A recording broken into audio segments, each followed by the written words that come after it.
राम जी की शरण में चली जाती हैं। सती मरत हरिसन बरु मांगा, जन्म जन्म शिव पद अनुरागा। मृत्यु के समय शरीर परिवर्तन के सुअवसर पर भगवान राम जी के शरण में जाकर के एक ही मांग करती हैं कि मुझे भगवान शिव जी मिले। गोस्वामी जी ने अपनी बात को कहते हुए कथाओं के माध्यम से बताया है कि त्यही कारण हिम गिरि गृह जाए, त्यही कारण हिम गिरि गृह जाए, जनमी पार पतित नु पाए, जनमी पार पतित नु पाए। यही कारण है माता सती ने भगवान से प्रार्थना करके शिव को पाने के लिए अपने योग्य माता पिता को प्राप्त करने की याचना करी है। कई बार लगता है मुक्ति ही श्रेष्ठ है, लेकिन जब भक्ति के मार्ग का अवलोकन हो और भक्ति के मार्ग पर मिलने वाले सुख पर दृष्टि जाए तो भक्ति से बढ़कर के मुक्ति श्रेष्ठ नहीं लगता। माता सती को लगता है जो शिव जी की सेवा करके मुझे सुख मिलता है वो सुख मुझे कहीं अलग नहीं मिल सकता, इसलिए मुझे ऐसे माता पिता मिलें, ऐसे परिवार में मेरा जन्म हो कि जो स्वयं भगवान शिव को मानते हों और मैं उनके घर में जन्म लेकर भक्ति उपासना तपस्या करके शिव जी को प्राप्त कर लूं। और यही किया है। माता सती ने अपने तपस्या का मार्ग मानो चुन लिया हो, राजा हिमांचल के यहाँ जाकर के अवतार लेती हैं। गोस्वामी जी ने कहा है भगवती के अवतार की कथाएं अन्य धर्म ग्रंथों में पुराणों में विशेष रूप से वर्णन है। बहुत कुछ ना कहते हुए इतनी बात बताई है कि जिस भगवती की मैं चर्चा करता हूँ, कथा कह रहा हूँ, वो कोई साधारण नहीं है। कौन है? अन्नपूर्णे सदापूर्णे शंकर प्राण वल्लभे। वो तो संसार की भरण पोषण के लिए समस्त रूप से श्रेष्ठ भगवती जगत जननी पराम्बा आदि शक्ति जैसे ही अवतार लेकर आती हैं, यद्यपि उससे पहले भी उनका प्रभाव है, लेकिन जिस जगह पर अवतार लेती हैं उस जगह पर विशेष प्रभाव होता है। और परिणाम क्या हुआ है? समस्त स्थानों पर हिमांचल के यहाँ जगह जगह पर बैठकर तपस्या करने वाले महापुरुषों के जीवन में दिखाई देता है कि मानो आज उनकी साधना पूरी हो गई। आज उनको जो अपने जीवन में प्राप्त करना था वो मिल गया। पहले तपस्या करते समय जो शरीर को कष्ट दिया है, आज वो शरीर को दिया हुआ कष्ट सुख में परिवर्तित हो जाता है। और तो और जिन लोगों की साधना प्रारंभिक काल में थी, ऐसे महापुरुषों को शरीर का भान रहता है, शरीर की व्यवस्था के लिए वस्तुओं की आवश्यकता रहती है, तो माँ भगवती पार्वती के रूप में अवतार लेकर के आएँ तो राजा हिमांचल की संपूर्ण नगरी में एक व्यवस्था हो जाए। और वह व्यवस्था क्या है? वह व्यवस्था देखेंगे, साथ रहना तो सुना देना। बोले नहीं नहीं, तब मुझे समय नहीं होगा, तब मेरी दृष्टि राम जी पर होगी, राम जी क्या करते हैं वो सुनाऊंगा। अच्छा, यहाँ देवऋषि नारद जी को पहले क्यों नहीं बुलाया? यदि नारद जी को पहले बुला दूंगा तो नारद जी भगवती पराम्बा के सदगुरु हैं, और सदगुरु आ जाएं इसके बाद दृष्टि किसी और पर चली जाए, ये श्रेष्ठ नहीं होगा। देवता लोग आए, स्तुति करके गए, गोस्वामी जी ने समेट दिया सबको, लेकिन देवऋषि नारद जी की बात बढ़ चढ़ के बताई है। राजा हिमांचल ने देवऋषि नारद जी का दर्शन किया, पूजन और वंदन किया, और बड़ी बात तो ये माँ पार्वती जी को ला करके बंधन कराया है। आपसे और भी निवेदन कर दूं, हमारे इस भारतवर्ष की भूमि में अलग अलग प्रांतों में, प्रदेशों में अलग अलग प्रकार की व्यवस्था है। हिमाचल प्रदेश में ये व्यवस्था है कि कन्या अपने माता पिता के भी पैर छू ले। हमारे इस उत्तर प्रदेश के प्रांत में आपको नहीं मिलेगा। बिहार के पूर्वांचल भाग में और कुछ पश्चिम बंगाल में भी ये परंपरा है, कन्याएं भी माता पिता के पैर छूती हैं, लेकिन हमारे उत्तर भारत में इस स्थान पर नहीं। राजा हिमांचल ने प्रांत की व्यवस्था अपना ली है। हिमाचल में व्यवस्था है पार्वती माँ को लाए सदगुरुदेव के चरणों में। और दूसरी बात, सदगुरुदेव से बड़ा कोई नहीं, कोई भी हो, हर किसी के लिए एक ही व्यवस्था है।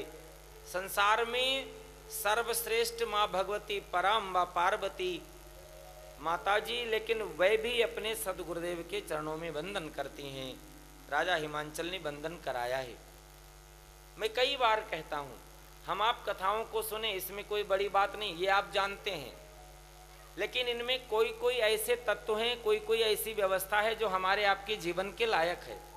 कल भी मैं निवेदन करता रहा, हम आप अपने बच्चों को संस्कार ना दें, किसी संत महापुरुष के चरणों में वंदन करने के लिए ना शिक्षा दें, अपने जीवन में से उनके कुछ धर्म कर्म बने, उसके लिए कुछ दान करने की प्रक्रिया उनको न सिखा दें,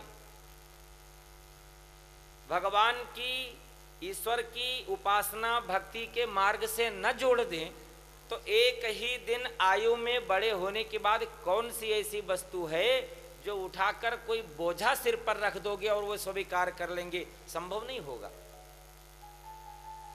भागवत जी में दर्शन करें, माता रुक्मिणी जी ने जो विप्र देवता के हाथ में विप्र देवता के माध्यम से संदेश भेजा है, उस संदेश में माता रुक्मिणी ने कह दिया है भगवान जी के लिए, भगवान मेरे पास कोई संपत्ति तो नहीं, लेकिन पिछले जन्म में भी और इस जन्म में भी मैंने जन्म के बाद कोई दिन नहीं, कोई समय ऐसा नहीं छोड़ा है अपने आराध्य इष्ट की उपासना ना की हो, गौ माता की, तुलसी की, सूर्य की, गंगा की उपासना न की हो, संत महापुरुष सदगुरुदेव की उपासना, पूजा, भक्ति, सेवा, आराधना, तपस्या न की हो, और वास्तव में मनुष्य का जीवन बिना तपस्या के नहीं श्रेष्ठ होता है।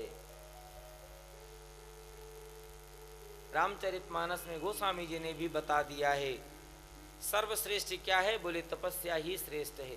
तो यहाँ जैसे ही माँ पार्वती आकर अपने सदगुरुदेव के चरणों में माता पिता के कहने से वंदन करती हैं, ऐसा कुछ लगता है कि बहुत बड़ी हो गई माँ।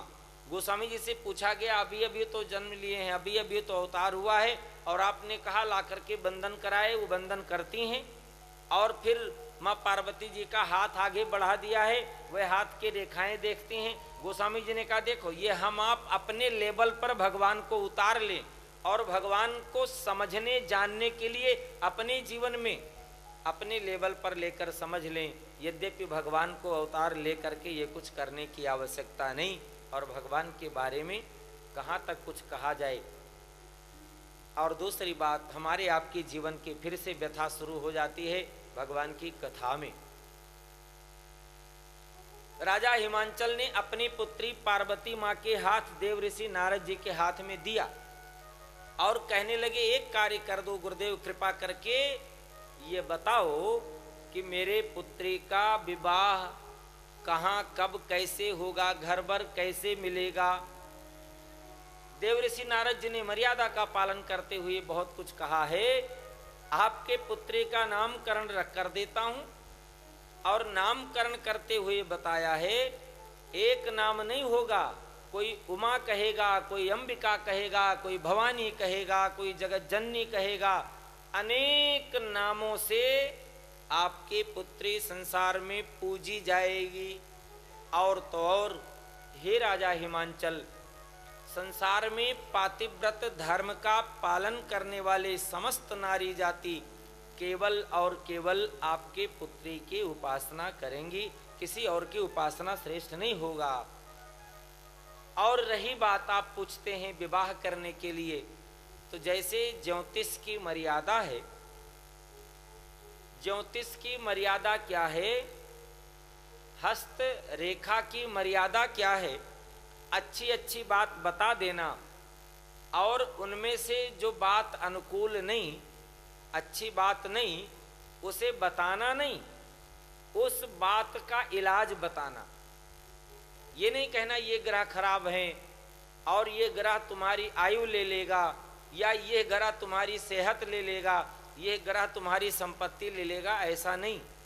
हाँ, यह कहा जाएगा यह ग्रह आयु के लिए अनुकूल नहीं होता, इसलिए शिवजी की आराधना कर लो, इसलिए महामृत्युंजय का आश्रय ले लो।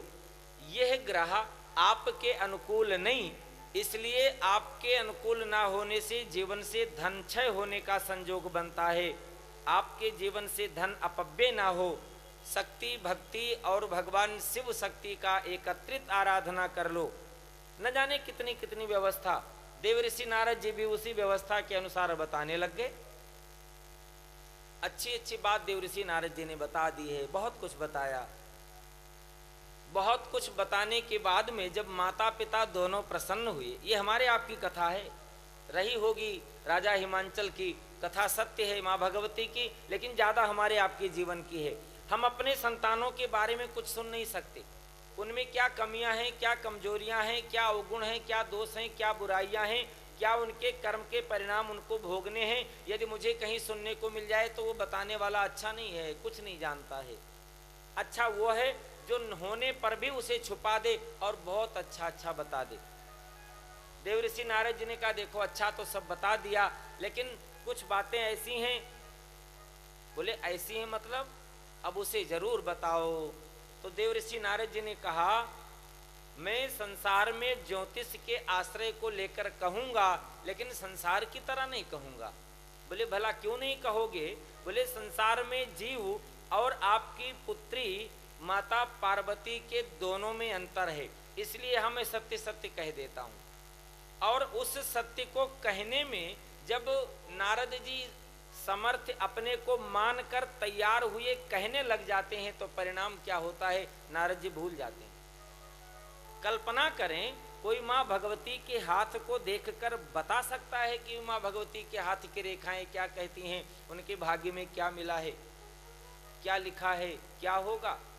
धर्म ग्रंथ तो कहते हैं पुरुषस्य भागः, किसी भी पुरुष के भाग्य को संसार में कौन जानता है। अनेकों के लिए चर्चा करी है। अपनी मतलब वाली बात निवेदन करती हुई मैं कहूं, अनेकों में से देवऋषि नारद जी बताने लगे और जब पराम्बा की बात आई तो भूल जाते हैं और कहते कहते उसी बात को कह जाते हैं। क्या कहते हैं? आपके पुत्री का विवाह जहां होगा वो योगी होगा। बहुत प्रसन्नता की बात है, योगी होगा? बोले हाँ। बोले एक बात और है। बोले क्या? बोले जटिल योगी होगा। और तो और उसके जीवन में कोई कामना नहीं होगी, काम नहीं होगा। देवऋषि नारद जी ने कहा एक बात ऐसा है जो कहने में संकोच होता है। बोले क्या? बोले वो नग्न रहने वाला होगा।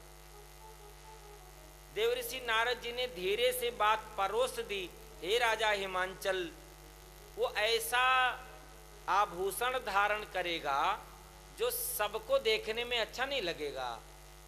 राजा हिमांचल ने कहा एक बात बताओ, कहना क्या चाहते हो?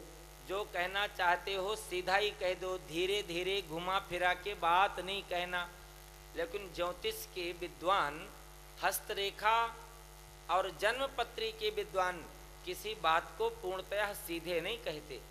उनको मालूम है ये कहना नहीं, कहना तो पूरी बात है, लेकिन बस घुमा फिरा के धीरे धीरे धीरे धीरे सुना देना है। और जिस उपाय के करने से इससे निवृत्ति मिल जाएगी वो उपाय बता देना है बीच में। देवऋषि नारद जी ने सब किया लेकिन उपाय नहीं बताया, इतनी सी गलती करी। देवऋषि नारद जी ने कहा है जोगी जटिल अकाम मन, नग्न अमंगल भेष, अस स्वामी यही कहाँ मिलही, परिहस्त रेख। ये मैं नहीं बोल रहा हूं, हाथ की रेखाएं बोल रही हैं।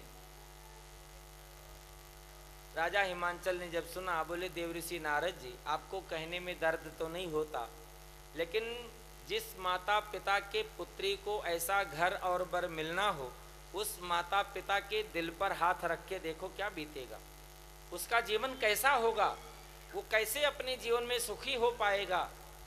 देवऋषि नारद जी ने कहा, फिर मैं क्या करूं, जो लिखा है सो लिखा है। राजा हिमांचल ने हाथ जोड़कर पूछा, ऋषिवर इसे बदला जा सकता है कि नहीं? बोले ना। देव धनुज नर नाग मुनि को न मेटन, इसे कोई नहीं मिटा सकता है। राजा हिमांचल ने कहा, बड़ी गलती करी आपसे पूछकर। ज्योतिष ये नहीं कहता है, ज्योतिष ये कहता है उपाय पहले बताओ, बीमारी रोग ग्रह ये बाद में बताओ। आपने गलत किया, अच्छा नहीं किया। तो राजा हिमांचल ने कहा, एक कार्य करता हूं। नारद जी प्रसन्न हुए, क्या करोगे? तो हिमांचल जी ने कहा, आज के बाद देवऋषि आप यहां से जाओगे नहीं, आज से बाद आप भी यहीं रहोगे, मैं भी यहीं रहूंगा, मेरी पुत्री भी यहीं रहेगी। देवऋषि नारद जी ने कहा, मैं तो कहीं रुकता नहीं देर तक, थोड़ी देर रुका और चल देता हूं। बोले अब तो मैं चलता हूं, और नारायण नारायण जपने लगे। राजा हिमांचल ने पकड़ लिया, भगवान जाने नहीं दूंगा। अच्छा, बोले जाने कब दोगे? बोले जब आप बताओगे कि मेरे पुत्री के हाथ की रेखाएं कब बदल जाएंगी, कब अच्छा हो जाएगा, कब परिणाम हमारे और हमारे पुत्री के अनुकूल मिलने लगेगा, आपको तब जाने दूंगा। अब देवऋषि नारद जी के लिए समस्या आई है, और देवऋषि नारद जी ने ये अब उपाय बताया है। देवऋषि नारद जी ने कहा है, जो तप करे कुमारी तुम्हारी, भाभिव मेटि सकहि त्रिपुरारी। जो तप करे कुमारी तुम्हारी, भाभिव मेटि सकहि त्रिपुरारी। अच्छा, यदि किसी के पूछने पर पहले कुछ न बताओ और बाद में कहने लग जाओ तो सामने वाला मान लेगा क्या? राजा हिमांचल ने कहा, अच्छा मैं अब ना मानूं तो क्या करोगे? तो देवऋषि नारद जी ने कहा, मैं प्रमाण दे दूंगा, धर्म ग्रंथ में प्रमाण है। बोले क्या? बोले तप बल रचय प्रपंच विधाता, तप बल विष्णु सकल जगत्राता। तप बल रचय प्रपंच विधाता, तप बल विष्णु सकल जगत्राता। तप बल शेष धरहि महि भारा, तप बल शंभु करहि संहारा। ओ तप बल शेष धरहि महि भारा, तप बल शंभु करहि संहारा। अच्छा, जब सुनने में आता है इस मार्ग पर कोई पहले गया है, ये रास्ता मुझे बनाना नहीं है, बना है। धर्म ग्रंथ तो कहते हैं माँ जनो येन गता सपंथा, इस पर पहले लोग गए हैं, तपस्या से ये कार्य हो सकता है, तो चलो कोई बात नहीं, तपस्या किया जाए। कथा क्या कहती है, हमें आपको ध्यान देना है। हमें अपने जीवन में अपने संतानों के जीवन को बनाना है, तो कथा भले कम सुन लें, लेकिन ये बात याद कर लें, बाल्यकाल के जीवन से, धर्म से, सत्य से, पूजा से, तपस्या से, व्रत से, उपवास से जोड़ देना है। यदि नहीं जोड़ा तो मानो आपने कथा नहीं सुनी। राजा हिमांचल आद्य शक्ति पराम्बा भगवती को तपस्या करने के लिए देवऋषि नारद जी से पूछकर जोड़ सकते हैं, तो हम आप अपने जीवन में उस कार्य को, उस मार्ग को ना अपना लें, उस आचरण को जीवन में ना उतार लें, तो फिर कथा का कोई मतलब नहीं रह गया। कथा का मतलब यही है, हमारे जीवन में कोई विपत्ति आए और वो विपत्ति, वो दुख कोई और नहीं है, वो दुख, वो विपत्ति मेरे जीवन के उपजाए हुए कर्म के परिणाम हैं। क्योंकि काहू न को सुख दुख कर दाता, और निज कृत कर्म भोग सब, भ्राता। कोई किसी को सुख दुख नहीं देता। हम अपने जीवन के कर्म के द्वारा उपजाए हुए सुख दुख को भोगें, लेकिन एक गलती न करें कि हमारी संतानें भी उसे भोगें। उनको कम से कम धर्म से जोड़ दें, उनको कम से कम सत्य से जोड़ दें, उनको तपस्या से जोड़ दें। जब उनके जीवन में ऐसी कोई विकट परिस्थिति आए और उस परिस्थिति में उनका मन विचलित हो, उनका जीवन अनेक प्रकार के परिस्थितियों से घिरा हो, उस समय उन्हें याद आ जाए इस संसार में केवल परिस्थितियां हैं। महापुरुषों ने कहा है, आप जब जाते हैं बाजार में सामान खरीदने, एक लिस्ट लेकर जाते हैं। ये संसार एक बाजार है। आप अपने जीवन में जन्म लेकर आए हैं इस संसार रूपी बाजार में सारे सामान पैकिंग कराने के लिए। एक एक सामान पैकिंग कराओ। एक सामान पैकिंग कराने से फुर्सत नहीं मिलती। अगला सामान लेने के लिए दूसरी दुकान पर जाना कठिनाई है, खरीदना कठिनाई है, पैकिंग करा के सबके साथ समेटना कठिनाई है।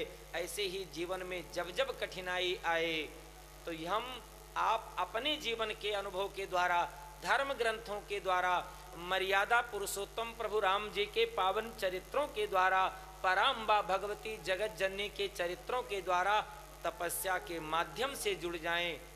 परिणाम क्या होगा? वो हमारे जीवन का दुख नहीं होगा। हमारे जीवन का दुख हमारे जीवन के लिए सुख बन जाएगा। क्यों?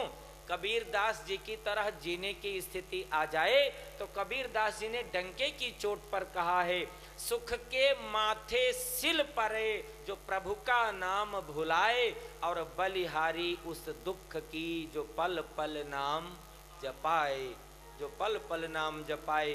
और गोस्वामी जी ने तो एक के लिए नहीं, सबकी बारे में चर्चा करते हुए, राम जी की भी समस्त चरित्र का वर्णन करते हुए, और जब उनकी दृष्टि हनुमान जी महाराज पर जाती है तो गोस्वामी जी एक बात कह देते हैं, और कुछ आप करो या ना करो, लेकिन एक काम कर लो। बोले क्या?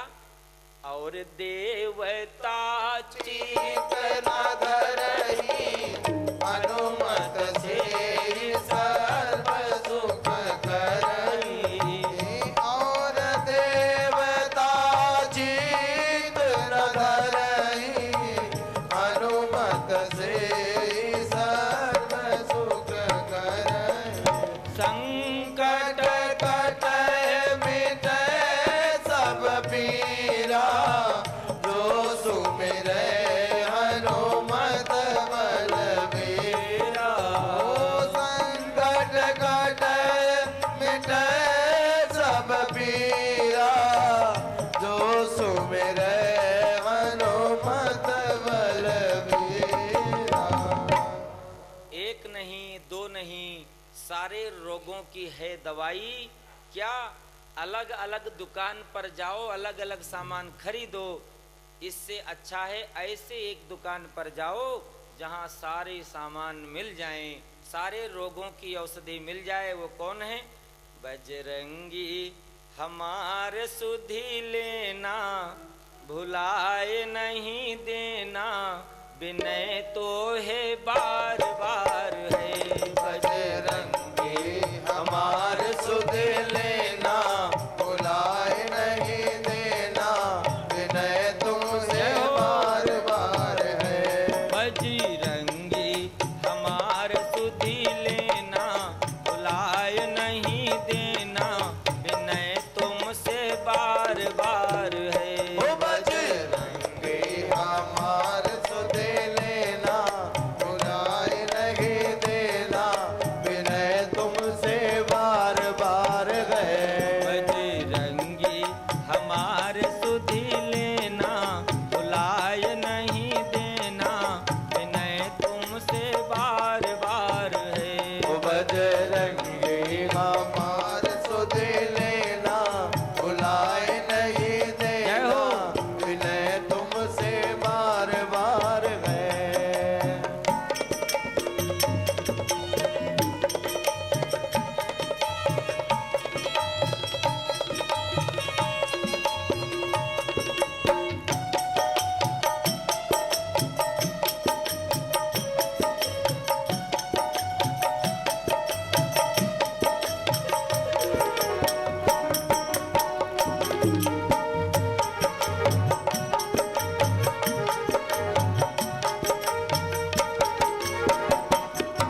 बजरंगी हमार सुध लेना, भुलाए नहीं देना, विनय तुमसे बार बार गए।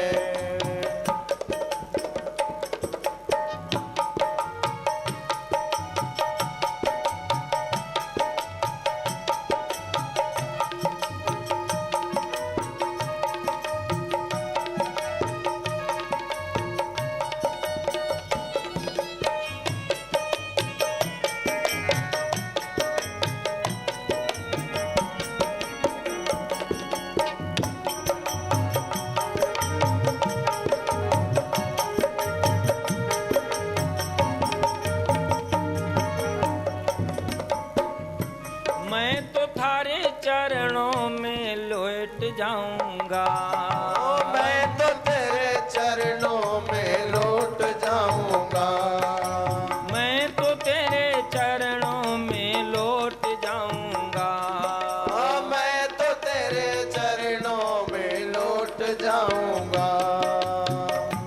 दुख रो रो के अपना सुनाऊंगा, वो दुख रो रो के अपना सुनाऊंगा, दुख रो रो के अपना सुनाऊंगा, वो दुख रो रो के अपना सुनाऊंगा।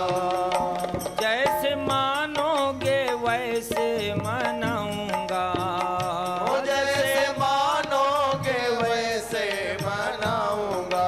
विनय तो है बार बार है, बजरंगी हमार सुध लेना, भुलाए नहीं देना, विनय तुमसे बार बार गए। बजरंगी हमार सुध लेना, भुलाए नहीं देना, विनय तुमसे बार बार गए।